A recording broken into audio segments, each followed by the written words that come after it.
La humildad es una virtud poco común en nuestros días.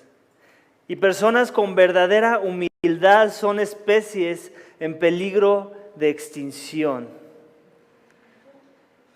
¿Por qué, iglesia? ¿Por qué es que nos cuesta tanto trabajo mostrar humildad a los demás? Existen varias razones, te voy a dar algunas. Empezando, el origen es que somos pecadores. Y en nuestro pecado creemos que merecemos cosas. Creemos que debemos ser valorados, creemos que debemos ser reconocidos. Creemos que debemos ser respetados, creemos que tenemos derechos, creemos que las personas nos deben algo, que Dios mismo nos debe algo. Esta y muchas otras razones son los que nos impiden mostrar humildad en los diferentes contextos de vida en donde se nos demanda humildad. Iglesia, la falta de humildad en el corazón en este mundo y tiene sus orígenes con Adán y Eva.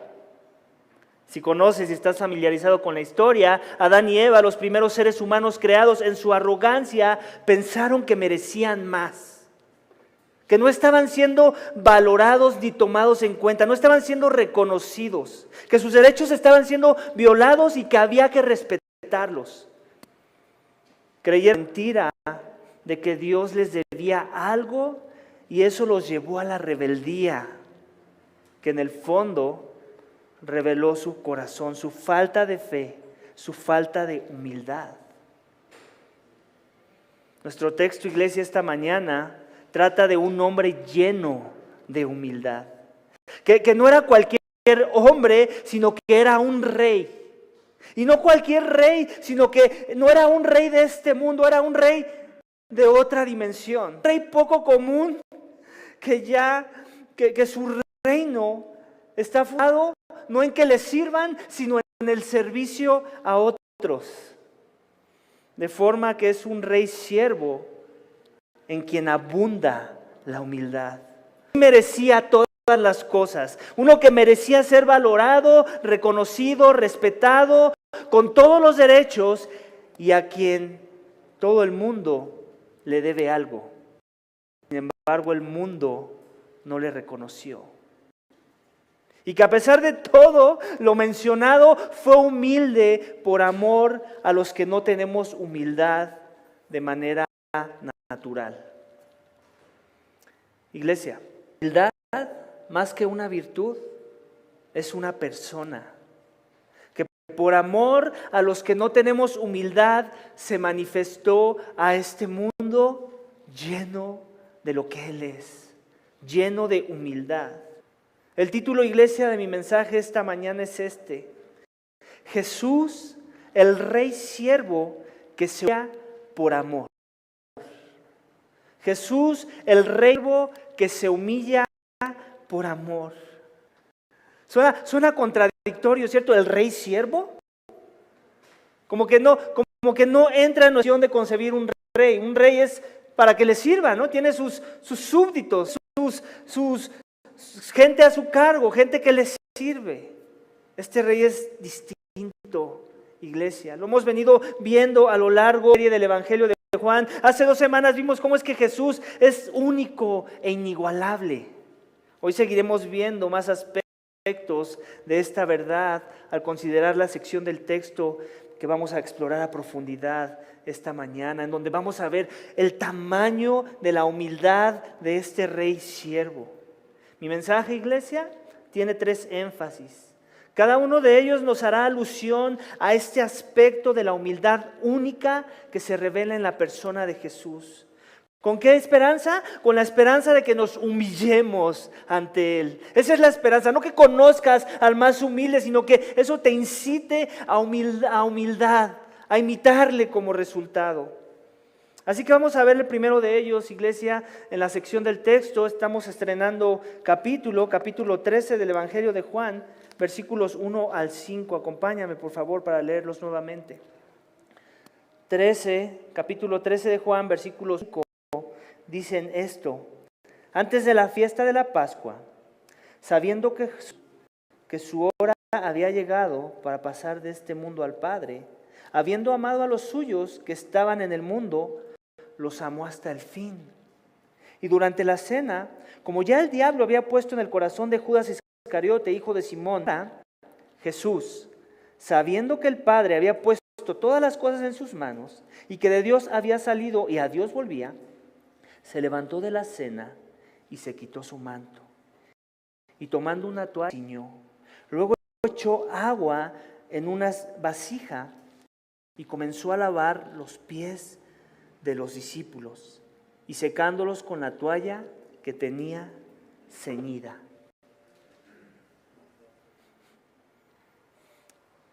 Imagínate por un momento a Lionel Messi lavando las manos de un animal.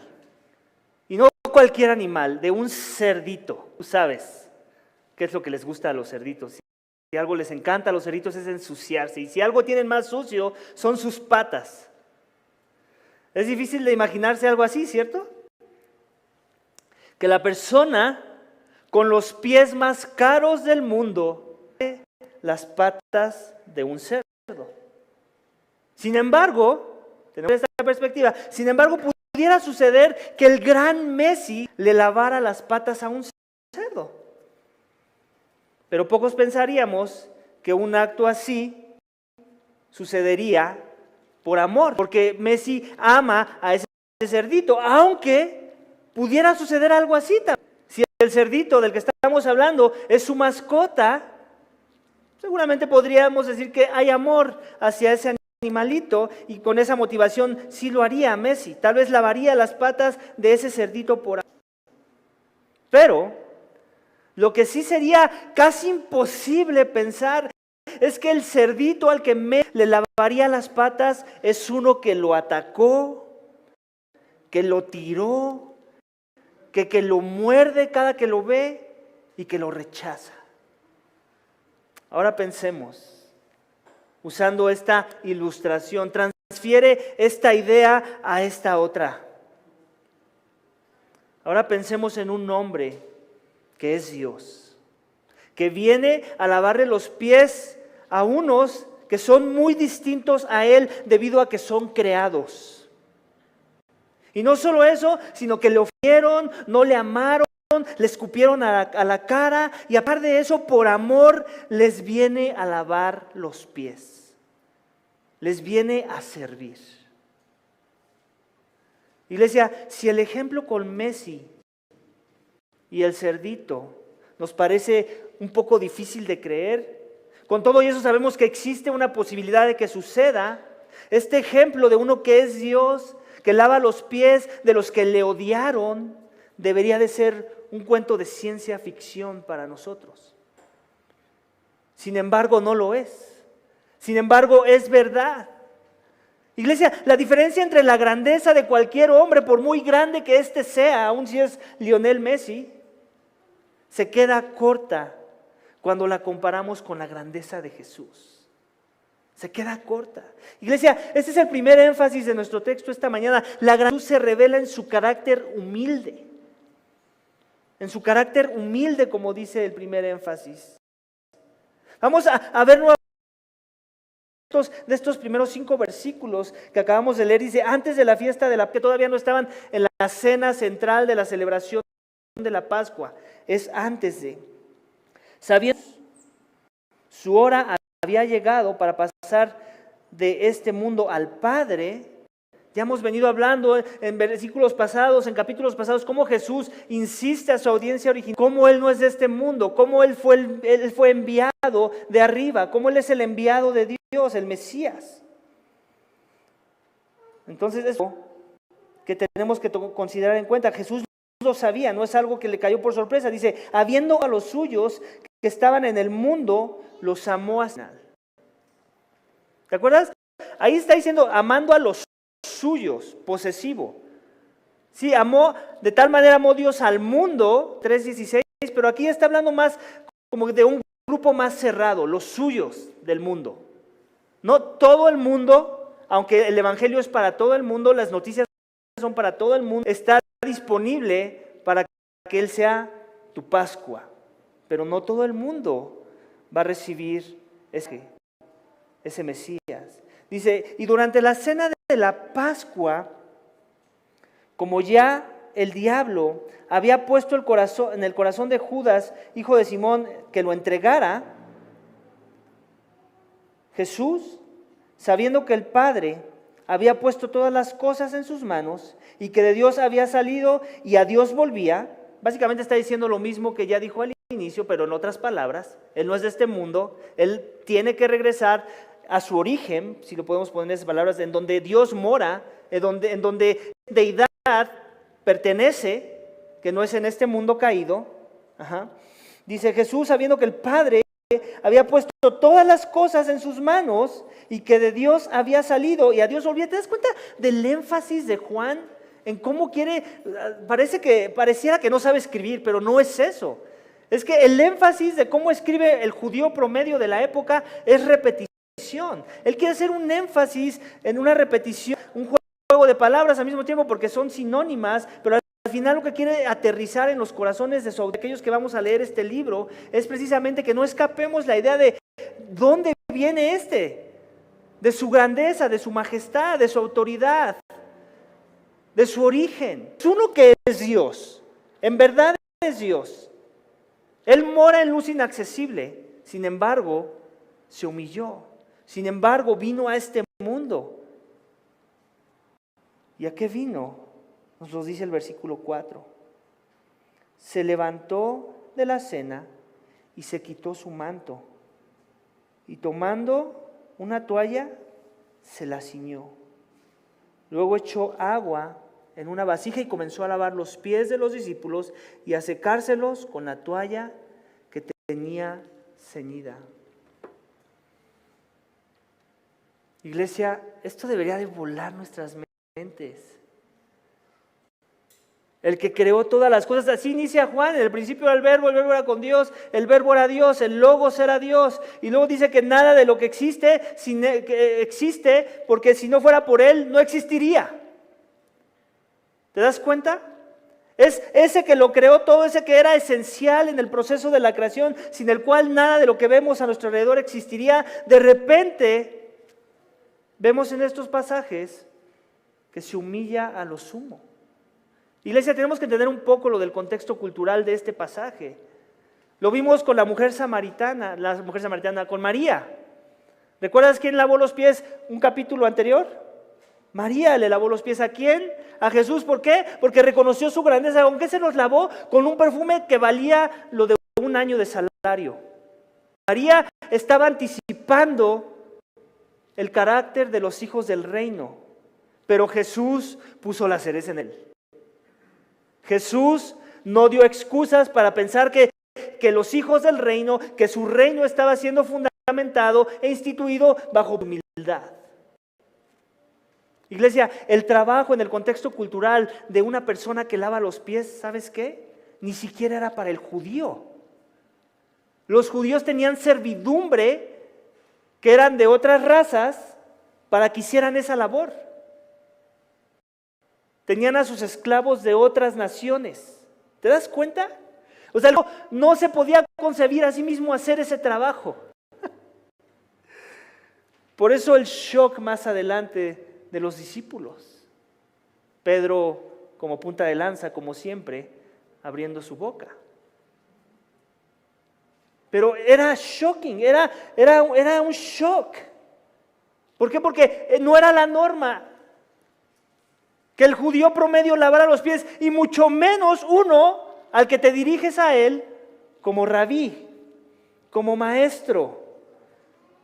Mucho menos uno que empiezas a reconocer en el poco entendimiento que Dios les permite a los discípulos como el Mesías prometido, como el Hijo de Dios. Ahora puedes empezar a ver el peso de lo que está sucediendo aquí en este momento, en esta sección del texto. Jesús tomando la actitud de siervo, haciendo la labor que nadie quería.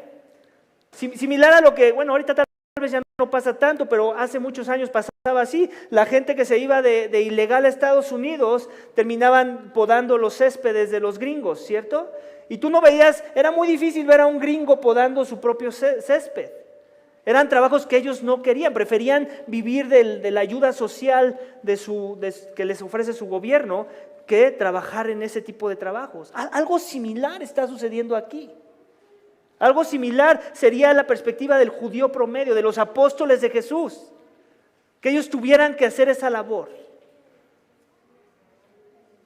Eso es lo que está pasando en el texto, iglesia. Pero el que más ama, más se humilla. Y si Dios es amor, a ese nivel se humilló. Y eso no fue todo. Esta es la anticipación de la gran humillación.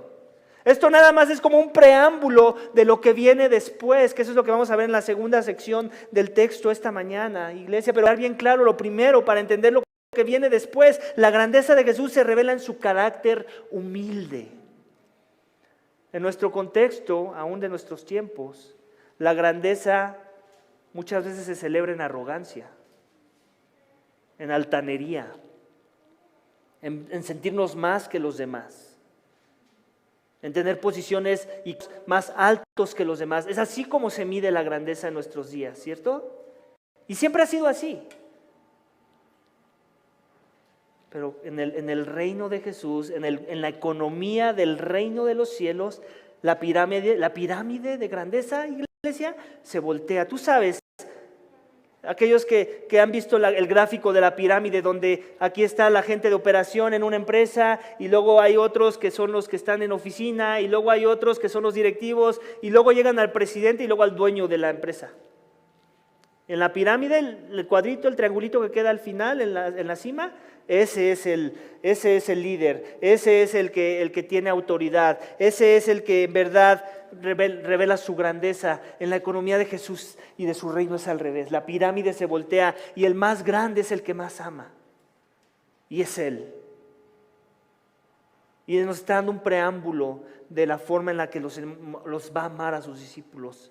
Esa no fue la más grande expresión de amor, pero fue una de ellas, en donde les quería enseñar algo, el corazón del discípulo de Jesús, lo que de ellos deberían estar buscando si se desean ser sus verdaderos discípulos. Y esta mañana la exhortación también es esa para nosotros. ¿Cuál es el preámbulo? Que el más grande es el que ama más, y que si tú dices que amas mucho, entonces tu servicio no debe ser muy distinto a lo que vemos en este pasaje. Tal vez no lavando los pies, tal vez sí. No necesariamente es un acto que tenemos que tomarlo en su contexto cultural. Tal vez ahorita no sería tan difícil hacer eso, porque en nuestra cultura ese no es el trabajo para el más bajo. Tal vez haya otros, para el menos reconocido, que el que nadie quiere.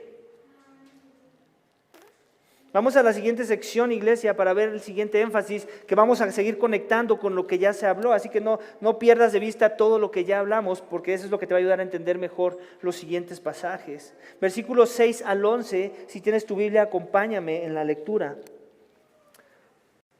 Por ahí se me olvidó, ¿podrían pasar, por favor? Gracias. Versículo 6 dice esto. Gracias. Entonces llegó a Simón Pedro. Este le dijo: Señor, ¿tú lavarme a mí los pies? Jesús respondió y le dijo: tú no comprendes lo que yo hago, pero lo entenderás después. Pedro le contestó: jamás me lavarás los pies. Jesús le respondió: si no te lavo, no tienes parte conmigo. Simón Pedro le dijo: Señor, entonces no solo los pies, sino también las manos y la cabeza. Jesús le dijo: el que se ha bañado no necesita lavarse, excepto los pies, pues está todo limpio, y vosotros estáis limpios, pero no todos. Porque sabía a quién le iba a entregar. Por eso dijo: no todos estáis limpios.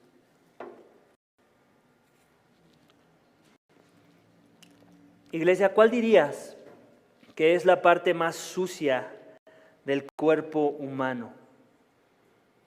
Y bueno, no vamos a hacer una encuesta, seguramente habrá opiniones distintas, Pero sin importar cuál sea tu respuesta, lo más probable es que no se parece a la respuesta que Dios daría a esa pregunta. Y que nos la da en muchas partes de su palabra.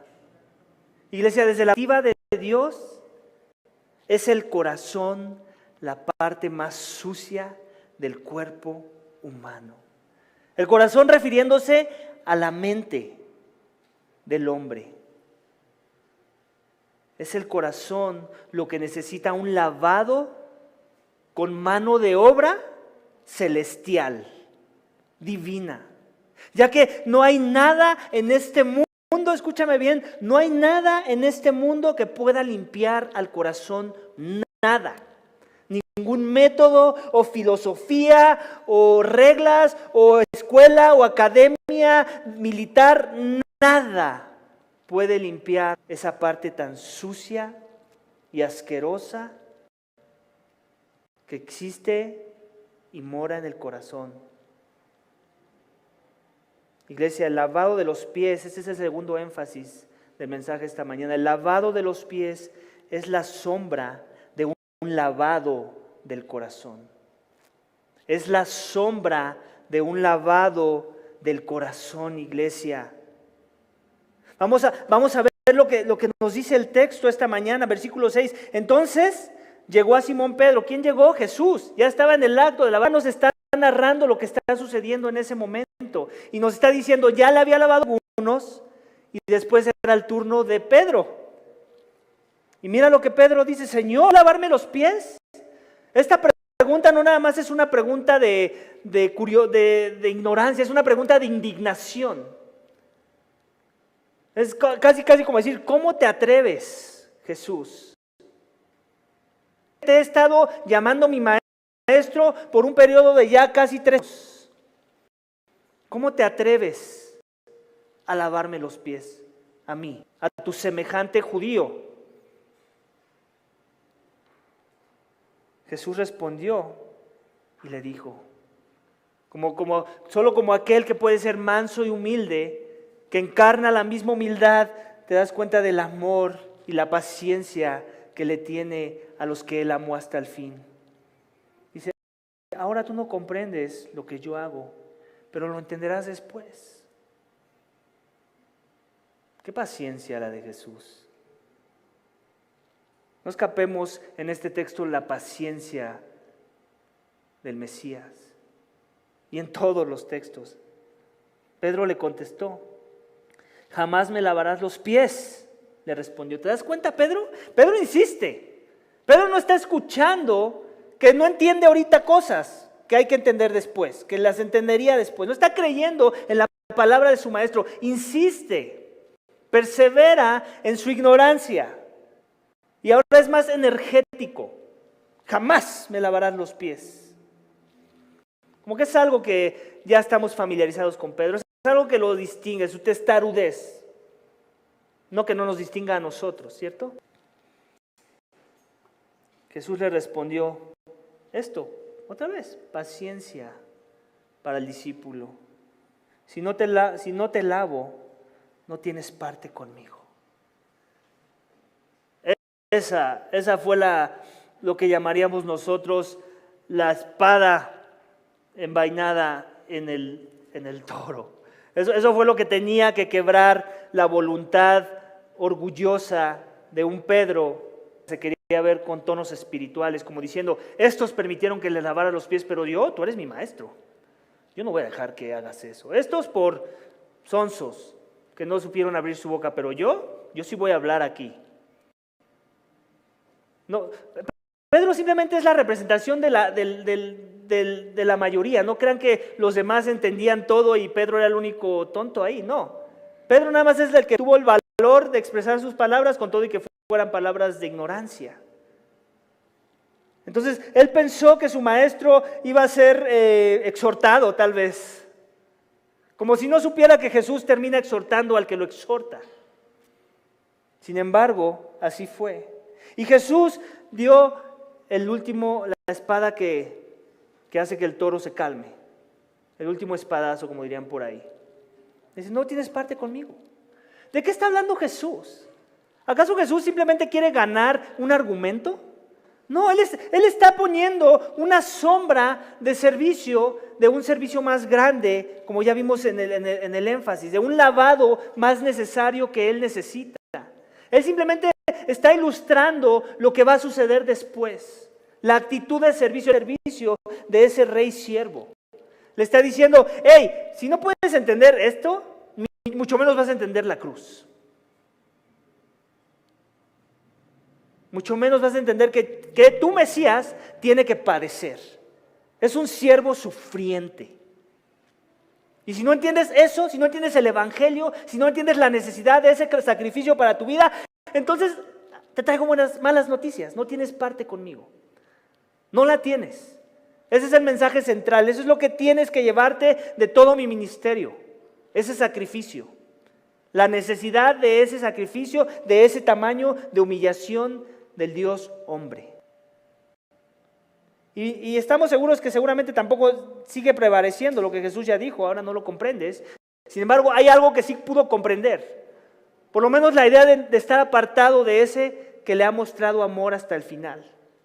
Por lo menos la idea el hecho de concebir tal vez una esperanza escatológica, una esperanza de los fines de los tiempos, en donde él no iba a estar en la presencia de su maestro, de aquel que les estaba prometiendo vida eterna, que ya había dicho que Él era la vida, que Él era la luz de los hombres. Eso tal vez se le vino a la mente a Pedro, no lo sabemos, pero podemos hacer esas inferencias. Hizo una recapitulación de todo lo que ha vivido con Jesús y dijo, no, entonces espérame tantito, perdona mi ignorancia, Jesús. Entonces Pedro recapacita y dice esto, Señor, entonces no solo los pies, sino también las manos y la cabeza. Ahora vemos a un Pedro distinto. Un Pedro cortado.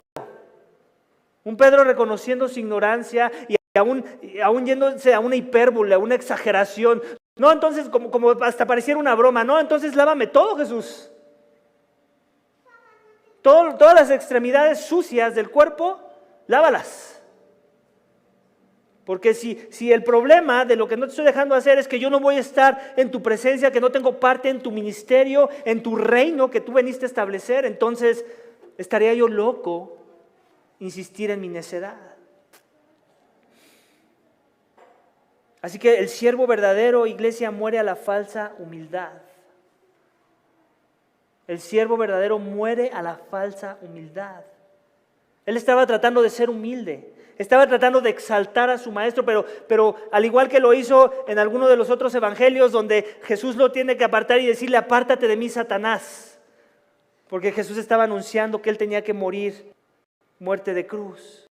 Él tenía que padecer los sufrimientos que Él iba a llevar por su pueblo. Es algo similar aquí.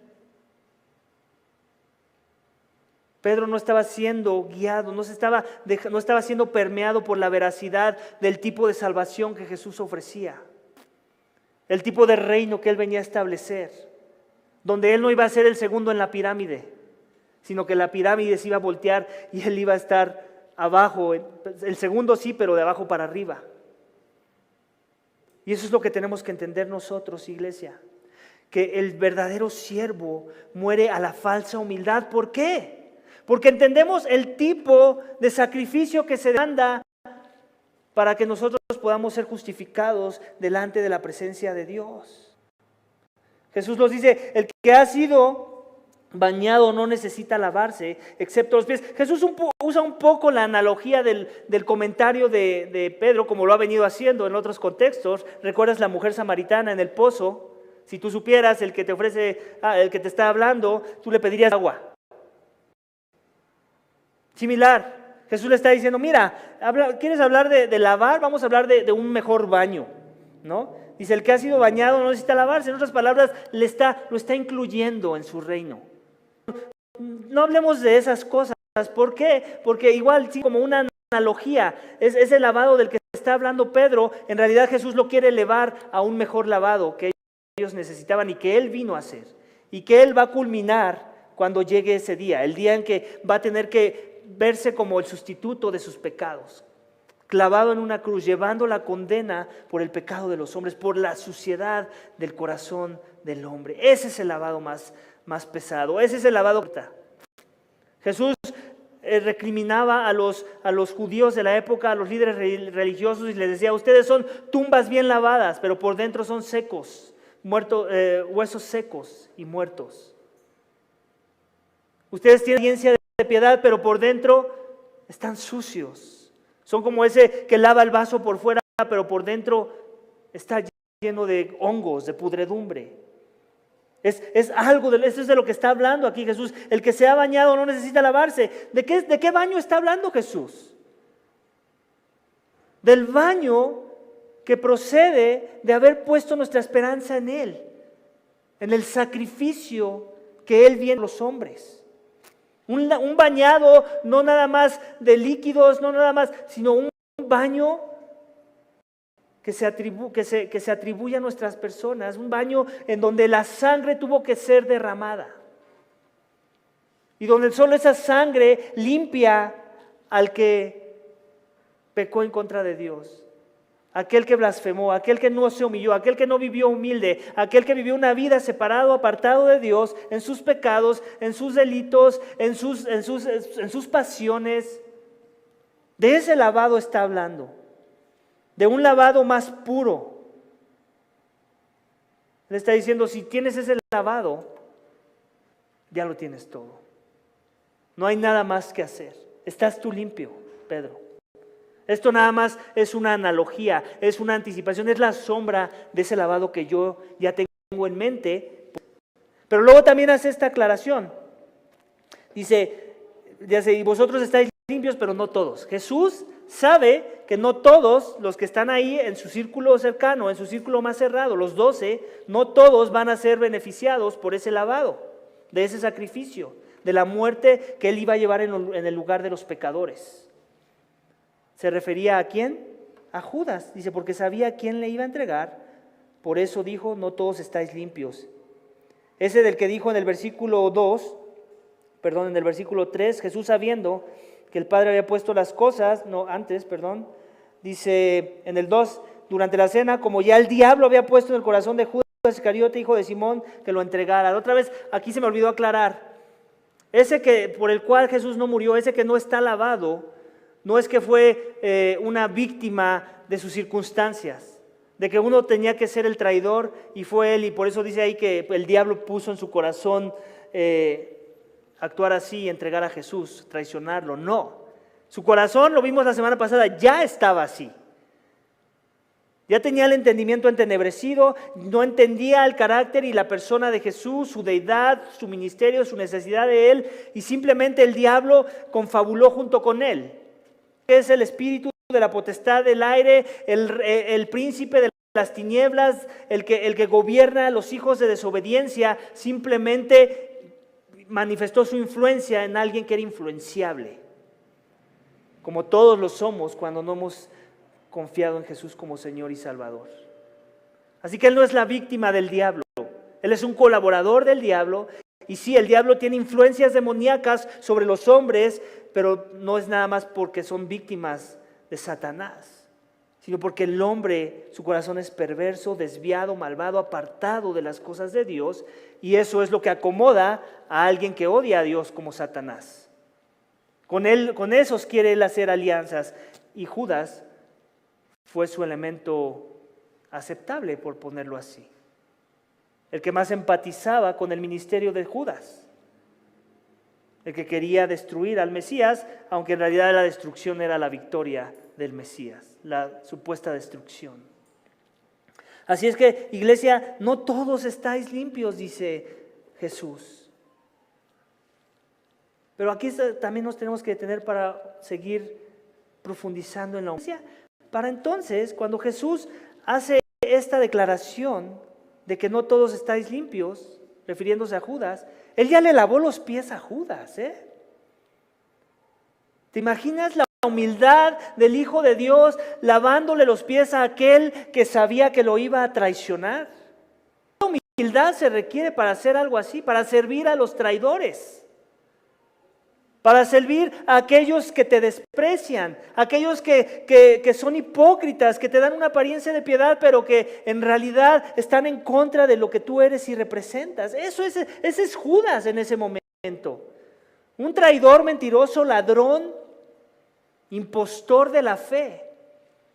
Uno que se dejó lavar los pies, que su lavado más profundo era el del corazón. Iglesia, el rey siervo vino a instituir un reino de servicio. Aún en los evangelios vemos que Jesús le dice a sus apóstoles: ama a tu prójimo, ama a tu enemigo, bendice al que te maldice. Ese es el corazón del reino, iglesia. Esa es la invitación que Jesús hace. ¿Por qué? Por lo que vamos a ver en la siguiente sección, porque Él ya lo modeló. Versículo 12 al 17 dice esto: entonces, cuando acabó de lavarle los pies, tomó su manto y sentándose a la mesa otra vez les dijo: ¿sabéis lo que os he hecho? Llamáis maestro y señor, y tenéis razón, porque lo soy. Pues si yo, el Señor y Maestro, os lavé los pies, vosotros también debéis lavaros los pies los unos a los otros. Porque os he dado, porque os he dado ejemplo, para que como yo os he hecho, vosotros también hagáis. En verdad os digo, un siervo no es mayor que su Señor, ni un enviado es mayor. Si sabéis esto, seréis felices si lo practicáis. Iglesia, si Messi viene y te dice, de que lo pudieras conocer, viene y te dice que él pudo lavar los pies de un animal que lo despreció, o de su animal, y te exhorta a que lo imites, aún lo pensarías, ¿cierto? Debido a que Messi, por grande que él sea, por muchos millones que él gane, al final él es un ser humano como tú. Él es una criatura como tú, es finito. Tú y Messi van a terminar ambos en una caja, vamos. Y él no se va a poder llevar sus millones, ni tú tus deudas. Pero iglesia, si viene uno que siendo Dios se hizo hombre y dice que laves los pies a otros hombres en imitación a su persona, entonces, iglesia, cambia la cosa. No hay excusa. No excusa estable, iglesia, para no querer hacerlo. Iglesia, si el que era infinito y santo a los que eran finitos y malvados, ¿cómo uno que es finito se negará a servir a su igual?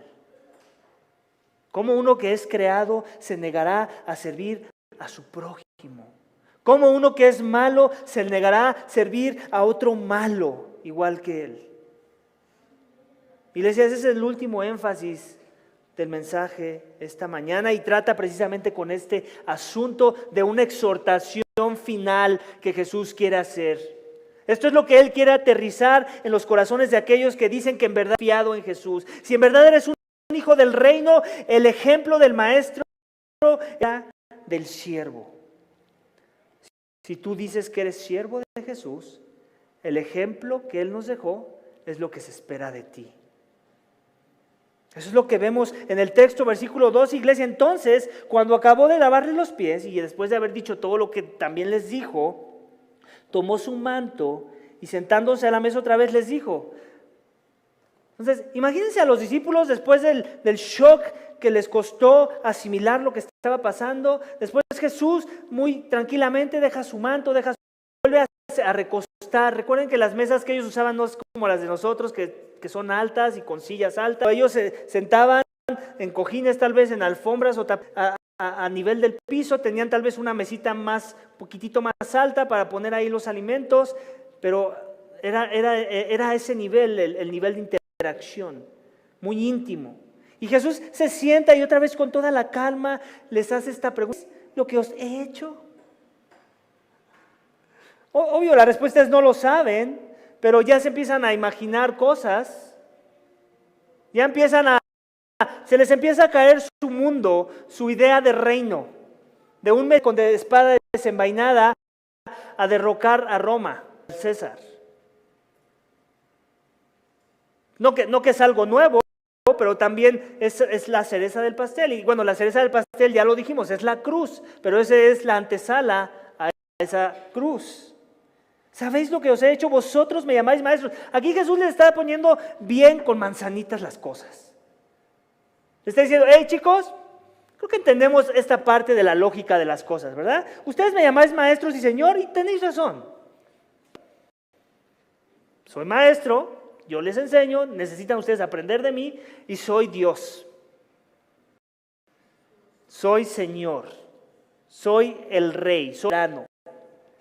Y ahora hace esta transición Jesús, pues si yo, aquí Jesús quiere poner otra vez todo con manzanitas, pues si yo, el Señor y el Maestro, os lavé los pies, el trabajo que solamente es aceptable para un pagano, que es tu esclavo, ¿ok? Vosotros también debíais los unos a los otros. Esas son las condiciones de reino. Ese es el llamado a tu persona si dices que eres seguidor de Jesús, si dices que has puesto tu esperanza y confianza en su obra redentora en la cruz.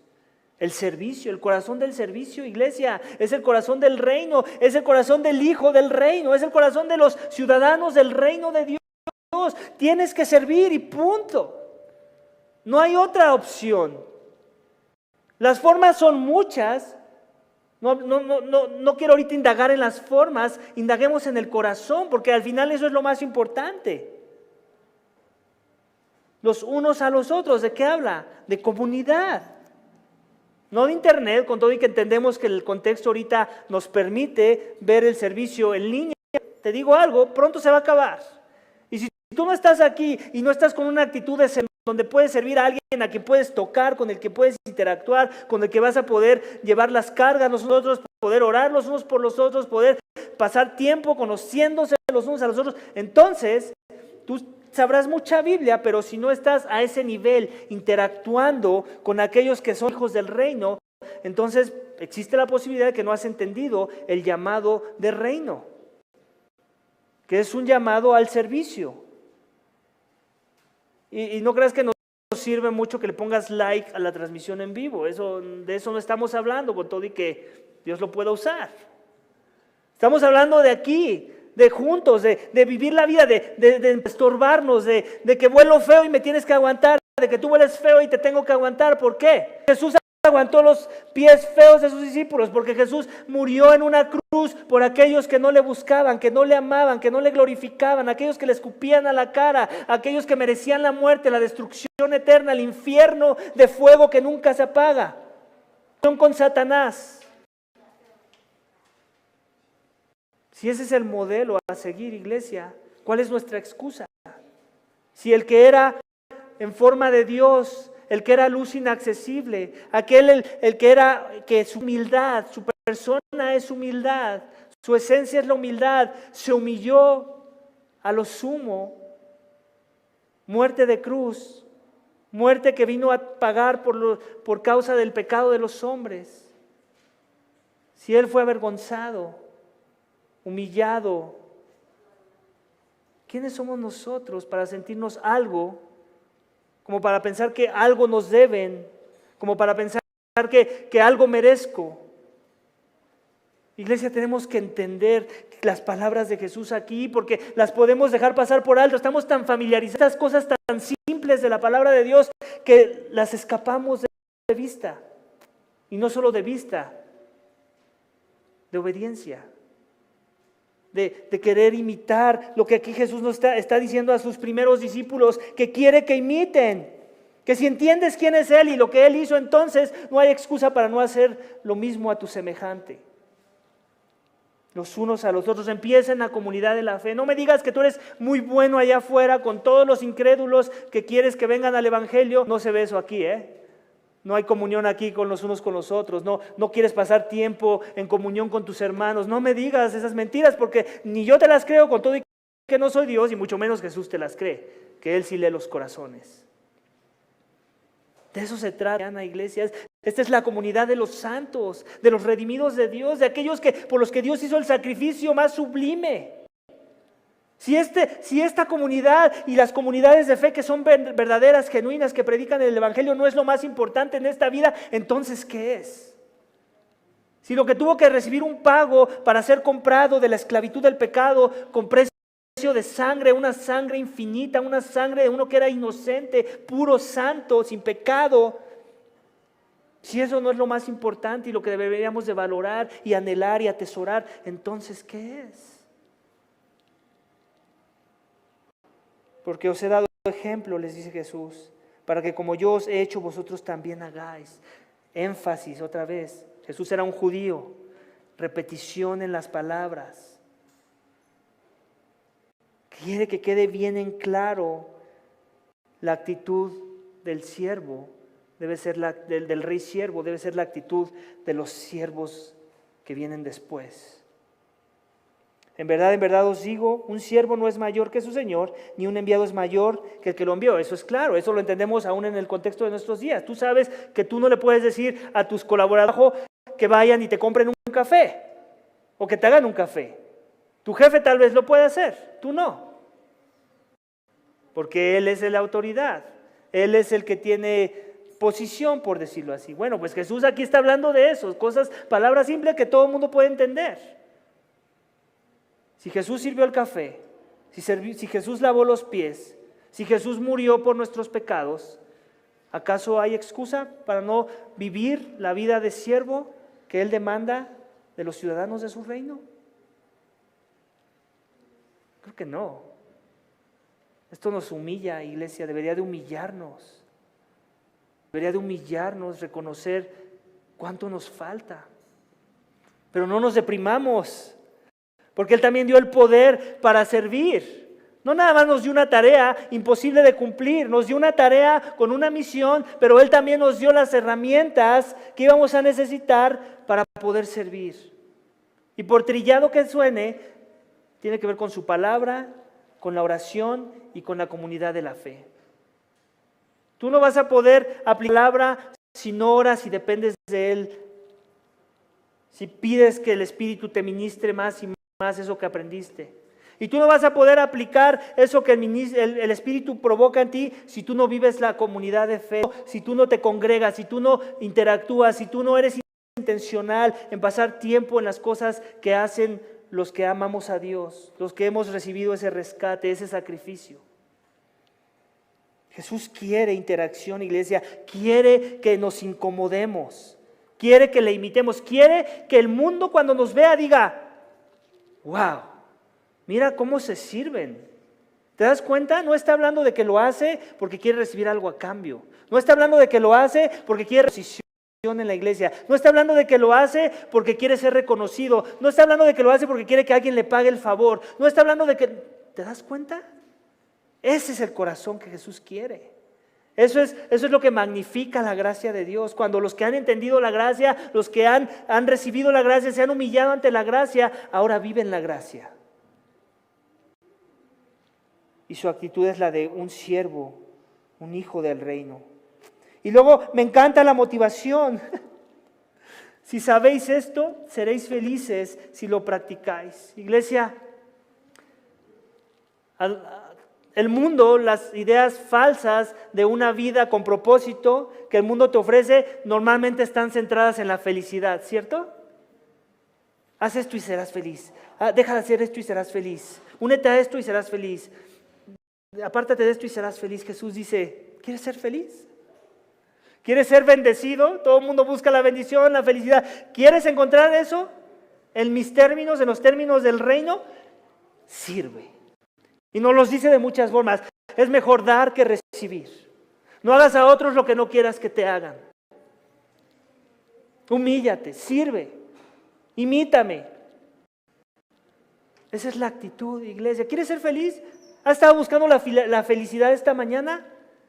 Empieza así. Arrepiéntete de tus pecados. Reconoce que mereces la muerte, la destrucción eterna, y que tu única esperanza es el sacrificio de Cristo, tu Señor, tu Salvador. Necesitas un maestro más grande que tú mismo o que cualquier otra persona aquí en la tierra. Uno que siendo deidad se hizo carne, se humilló a lo sumo, padeció la muerte de cruz que tú merecías por causa de tu maldad, llevó tu muerte, pero también resucitó al tercer día. Y Él reina y Él tiene toda la potestad, toda la autoridad, como ya lo vimos al inicio, que dice que su Padre le ha dado toda autoridad. Y eso lo que implica es que también le ha dado un reino que siempre le perteneció, pero que le vino a revelar a los hombres. Le ha dado muchos hombres que van a confiar en Él y que si en verdad han creído van a caminar en los términos de ese reino. Para ser felices, iglesia, para mostrar esta humildad que tanto nos cuesta. Es imposible para el ser humano. Pero iglesia, la verdadera humildad tiene su fundamento en el amor. Y la única forma de demostrar verdadero amor a los demás es si amamos en verdad a Dios. Y para que eso suceda, Él nos tiene que amar primero. Con su amor redentor ya nos iglesia y envió a su Hijo para limpiarnos a precio de sangre. Es ese amor que nos mostró, el que nos incita a amar a otros y mostrar verdadera humildad como un reflejo de la humildad que nuestro Rey Siervo nos mostró al morir por nuestros pecados. Iglesia, con esto cierro. El reino de Jesús es un reino de los humildes. Es un reino donde Él puso el ejemplo y donde la iba del Rey es que los ciudadanos de ese reino celestial manifiesten el carácter del Rey en sus vidas. Así que iglesia, vamos a orar, ¿qué les parece? Vamos a orar para que Dios nos dé esa gracia, que sabemos que así será, porque el reino no nada más salva, sino que da todo lo necesario para vivir una vida en esa dirección, donde en verdad Él nos ha salvado, nos ha lavado. Si en verdad el Espíritu Santo está en nosotros, Él transformará nuestros corazones, que mora en nosotros, para que podamos vivir ese tipo de felicidad y encontremos un corazón de servicio a los demás, que solo la gracia del Evangelio puede producir en nuestros corazones. Vamos a orar, iglesia. Padre, te damos gracias. Gracias por la obra redentora de Cristo en la cruz. Gracias por mostrarnos un reino muy distinto al de los hombres. Un reino muy distinto, tan distinto que se deriva de un rey tan distinto, tan humilde, tan manso. Uno que siendo en forma de Dios se hizo carne, y no solo carne, se hizo siervo, y no solo siervo, sino que se voluntarió, Señor. Fue un voluntario para padecer por las transgresiones de los hombres, por nuestro pecado infame, horroroso, genocida, por el cual merecemos la muerte, por nuestra rebelión, por habernos rebelado en contra de ti, por haberte escupido a la cara. Se demandaba un sacrificio perfecto, un sacrificio infinito, porque la ofensa fue infinita. Es santo, santo, santo y eterno, de forma que nuestra ofensa es de ese tamaño, eterna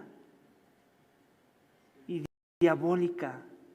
Ayúdanos, Señor, a poner nuestra esperanza en Cristo. Yo ruego, Señor, que esta mañana, si hay uno aquí que no ha vivido la vida en tus términos, y esos somos todos, pero si hay uno aquí que no le ha caído el 20, en donde entiende que necesita la redención, donde está perdido, y que merece la muerte, que será condenado y que en el día final recibirá la ira justa de un Dios santo airado por el pecado. Padre, si hay alguien aquí que no ha puesto su esperanza en ti, su corazón, para que tú lo limpies, Señor, para que tú lo transformes, para que tu gracia lo ministre y el evangelio de la salvación en Cristo Jesús llegue a su vida, Señor, que Él reciba al Rey Siervo como su más grande deseo, como su única esperanza de vida eterna, Señor. Padre, yo ruego para que esta mañana tú quebrantes ese corazón de piedra, ese corazón sucio por el pecado, y lo transformes a uno de carne que palpita en amor hacia ti, en afecciones puras y santas hacia ti, Señor, en donde reconocemos que tú eres lo único que vale la pena vivir, por lo que vale la pena servir, aún a aquellos que nos humillen, aún a aquellos que nos rechacen o que nos traicionen, Señor. No importa, porque tú ya lo hiciste todo. Tú llevaste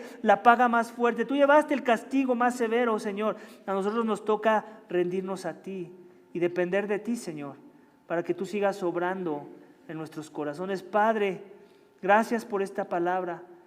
Danos un corazón de siervo, un corazón de reino, un corazón humilde, Señor. Y sabemos que eso no va a suceder hasta que nos rindamos a ti, que reconozcamos que eres Señor, que eres Maestro, que eres Salvador. Padre, dejamos el sermón en tus manos y tu palabra para que tú obres según tu voluntad. Que tu Santo Espíritu, Padre, abrume los corazones hoy y que traigas vida a lo que estaba muerto, Señor. Que aquello que no servía sirva para tus propósitos. Oramos por cada uno de los que aún no te conocen y aún los que te conocen, Señor, para que vivan los términos del reino en la forma en la que viven el Evangelio. Te lo pedimos y te damos gracias en el nombre de tu Hijo amado Cristo Jesús.